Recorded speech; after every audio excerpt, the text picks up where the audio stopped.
It's pretty interesting, and you're going to want to stick around for it. Okay, so next up is Mr. Vivier, the founder of Surfer Kids, Bitcoin Akazi, and of course, one of the organizers of this event. He does not have pronouns in his bio. He put pronouns in his name. I've been working on that joke for ages, and it landed so poorly. Okay, I'm going to recover by reading the blurb of his talk, which I think is one of the best blurbs. So, the likelihood of the debt-based fiat monetary system surviving is so low that it isn't worth your time and consideration to ask yourself that question. The only thing you should be asking yourself is, what does my life, my business, or my organization look like when the inevitable happens? Here to talk about fiat addiction, and I hope Bitcoin, is Hermann Vivier, one of the organizers of the conference, and of course the co-founder of Bitcoin Akazi. Welcome to the stage, please.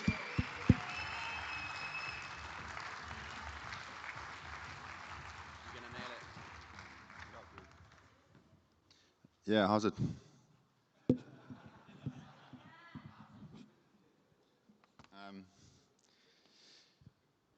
Yeah, I finished writing this morning, and I read it for the second time, standing in the back there while Dale was talking, so if I fuck it up, please, no. The slides are very pretty, though. The slides look nice. I did the slides last night, and then I wrote the rest this morning, so we'll see. Yeah, so I've had the privilege of being invited to speak at conferences over the last year and a half. It's been a very exciting journey. The second conference I ever went to was in El Salvador at Adopting Bitcoin 2022. And now Adopting Bitcoin is in Cape Town, which is incredible. Yeah.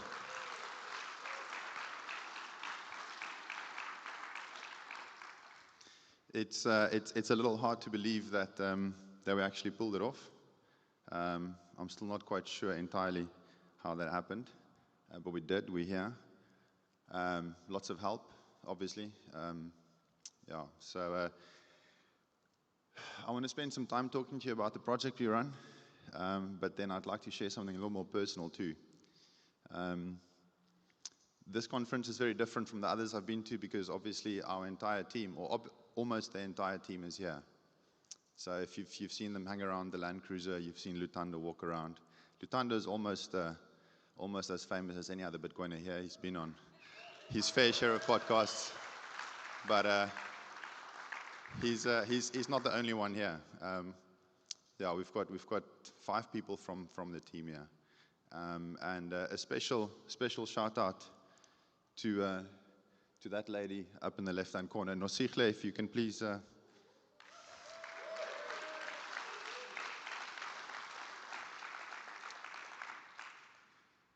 So, special shout out because Nosihle has been accepting Bitcoin as payment since August 2021. That's when Lutando first onboarded her, and she's been taking our coaches' sats in exchange for groceries since then. She's been accepting it as payment throughout this entire bear market. Not once did she panic. In fact, she calmed us down a few times. I would ask Lutando to go into the shop and ask her if she's still all right when we had those big 30% drops, and her response would be, "What are you stressing about?" So, big shout out, and a lot of other business owners in the township followed her example. So, if you want to go and talk to her, I would highly suggest you do. That's why she's here. For those of you who don't know what we do, just a brief overview. The Surfer Kids has been a non-profit since 2010. My wife and I started it way back when. We run youth empowerment programs. We recruit children from a township outside Mossel Bay, and we teach them life skills. We use all kinds of activities to do that, but at the end of the day, it comes down to learning the value of commitment, responsibility, all these very basic life skills that anyone needs to have if they want to have a successful future. We've been doing that as the Surfer Kids since 2010. Yeah. Bitcoin Akazi then does fundraising on behalf of the Surfer Kids. And what we do with those funds, we do the fundraising in Bitcoin, and what we do with those funds, we use that to pay salaries for the people who run the project. That's basically what Bitcoin Ekasi and the certificates is. I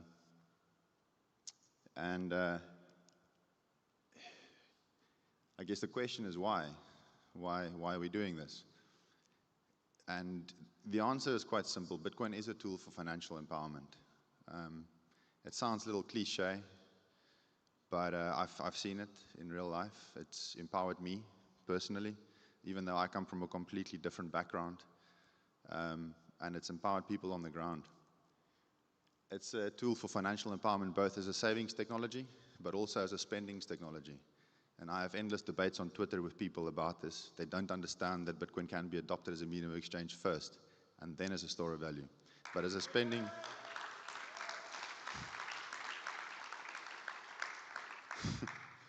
yeah. But as a spendings technology, it is empowering. If you don't have access to banking, if you live your life on cash, it is actually quite dangerous to walk down the street and buy airtime, which is credit for your phone after dark. I've seen people risk their lives to buy airtime, and if you can do that from your home on your phone, you don't need to go out after dark. You can buy the airtime using a Bitcoin wallet and Bitrefill, and if that's the only way that you can buy airtime digitally, then that's financial empowerment as a spendings technology. It means you don't have to risk your life for fucking airtime, which is ridiculous. Yeah. Sorry if I look at the notes every now and then, but like I said. So yeah, I mean, obviously I'm the founder of the project, but really this is not my story. I've never lived in a township. I'll never know what it's like to live in a township. The story of Bitcoin Ekasi is the story of the people who run the project, the people who live in the community where the project is based. This is why, well, it's an important part of the reason why I worked so hard to help organize this conference. It's way easier to bring the team here than to take all of them to some other conference overseas, and it's within this context that we want to create awareness. I don't want you to take my word for it. Talk to them while they're here. And if you can, join the road trip after the conference. Come and visit the project. Come and see for yourself what's happening. Speak to people. My story is a little different. And I shouldn't be telling other people's stories. They should be doing that for themselves. But I do want to share with you a part of my story. How I got here and why I'm doing this. It's a little different, but it's related. People often ask me, so what was your orange pill moment? When did you understand that Bitcoin was the solution? And for the most part, over the last year and a half or so, I've answered that question by saying that, you know, I had indirect exposure in 2013 to a banking crisis in Cyprus. I was handed a copy of Bitcoin magazine, serendipitously at the same time. Started reading that. I saw banks fucking with people's money with government support. And that sort of opened the door. That sort of opened the door. But love that photo. That's not the entire story. That's only part of the story. The orange pill moment did happen in 2013, but not because I was reading articles written by a pimpled teenager by the name of Vitalik. Yeah, he was writing. He used to be a Bitcoiner, writing for Bitcoin magazine. Vitalik orange pilled me.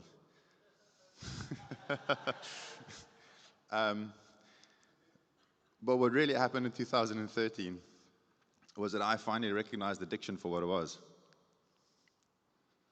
And that didn't happen overnight. The first time I touched alcohol, I was 14 years old. I woke up the next day with 2 burst eardrums, 2 black eyes. I had no fucking clue what happened. No idea. Obviously, I got my head smashed in, but I don't know why. It should have been obvious then, but it wasn't. There was many more, countless more self-induced comatose episodes that followed that. And that's essentially led me to the obvious truth. You'll be sitting there looking at this guy's face, wondering, what the fuck does this have to do with Bitcoin? But Bitcoin is only a tool. It means nothing if you don't understand the problem. And it was addiction that led me to a very, very clear understanding of the problem. Because in 2013, the truth finally dawned on me. And the psychopaths who run the world are completely, utterly, hopelessly addicted to money printing, debt, and spending. And it's never going to stop. They're going to print themselves and everyone else into oblivion. And I recognize that because I'd learned the hard way exactly what addiction is. And I say this with a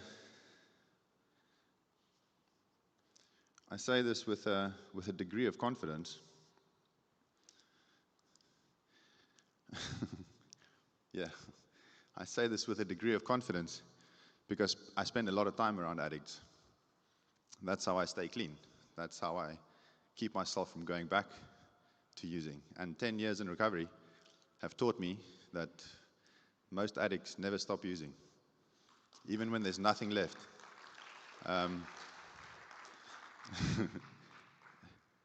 They will keep using until there's nothing left, and there's nothing left, they'll go rob the neighbor's house for that stash. And so that's why the only question is that you should be thinking about is what happens when the money dies. As far as I'm concerned, from my perspective, there's no question as to whether or not it will die, because these people are addicts, and I know what addicts do. And I'd like to share that message with you. I'd like to impart the importance. We have all seen addiction. We've all seen it. We've all seen someone who's drowned their life at the bottom of a bottle or inside a syringe. And thinking about that it's pretty sad and scary, because essentially what you're thinking about is death. It's either the addict that dies or it's the drug-using habit that dies. But one way or another, there's death. One of the two has to die. So the only outcome here is the death of fiat money. The only question is whether we die with it or not. I wouldn't be standing here if I thought we would, obviously, so don't worry. It gets better. Especially when addiction is at its worst. Especially then. And this is the worst kind of addiction. It's the worst I've seen anyway. You know, and just as a, by the way, I don't understand addiction because I want to. I wish I could use drugs. I mean, really, I do. It looks like fun. But every time I try it, it doesn't work. So it's not a situation that I enjoy as such. But it is a massive problem, and I'm grateful that this led me to an understanding of the problem. These people are not remotely sober. They're wasted. I mean, these guys are as high as a fucking kite, as far as I'm concerned, if I look at the symptoms. And there's no way it's going to stop. Now, you might still be sitting there thinking, what the fuck? How does this make any sense? How does this tie back? How is this related to Bitcoin Ekasi? Well, it's interesting because one of the questions I get most often is about volatility. You know, everybody always asks me, are you introducing Bitcoin into a township? What about the volatility? I mean, I understand, obviously that's an issue. You know, if you haven't got a large dispensable income and your savings are in Bitcoin and you need it all of a sudden and the value dropped by 30%, yeah, it's an issue. But you know what's more interesting? Most people, or very few people actually ask me, some do, but very few people ask me, who can better afford 10% inflation? The guy that pays for his Wagyu steak or the person that buys powdered milk? And that's how it comes back to Bitcoin. There's no way it's going to stop. And when it gets worse, the people who always suffer first and most are those with the least amount of resources to buffer themselves against that irresponsible behavior. And that's the reality. And I'm reminded every time of that when I sit in load shedding and I don't even realize there's load shedding because I've got solar panels on my roof, I've got batteries in my garage, I've got an inverter. I don't even know load shedding is happening. But there's millions of people in this country who sit in the dark because they can't afford that solution. And so I'm reminded of that. And that is why I'm trying to introduce Bitcoin where I believe it's needed most. And I don't say that in a way to argue that it's more important here than in other places. But I see the need, and I'd like to introduce it there where people can get onto something, can get onto a lifeboat. Because they feel the effects of that irresponsible behavior. Those guys that are laughing at us, the psychopaths that run the world and spend like there's no tomorrow. They feel those effects a lot faster than normal people do. Yeah, I'm not sure why that's there. Can't remember what I was supposed to say with that, but anyway. That one is supposed to be there. So, yeah, anyway, I'd like to finish with this. If you're a little depressed after this talk, sorry to say, but you weren't listening properly. You shouldn't be depressed because it's a message of hope. You know, I think what I was describing is the reality that I see. There's no point denying it or sugarcoating it. It is what it is. It stares me in the face every single day. I wouldn't be standing here if there wasn't an alternative, and there just happens to be an alternative. And that alternative gives me hope. That's why I'm still standing here. That's why I'm still working to make this project work. That's why I'm still working to spread Bitcoin adoption. You know, I think it's an incredible message of hope, Bitcoin in general, wherever it's introduced. We don't have to let these psychopaths take us down with us. That doesn't have to happen. If we adopt an alternative, we can opt out, and we can wave goodbye to them or throw them a finger or whatever you want to do. We can say, cheers, I'm out, and let them go on with what they're doing. But we don't have to go along with that. We can adopt that alternative, and we can create a better future, and we can use this tool to do something better, to create a better world for tomorrow. So yeah, that's about it. Thanks.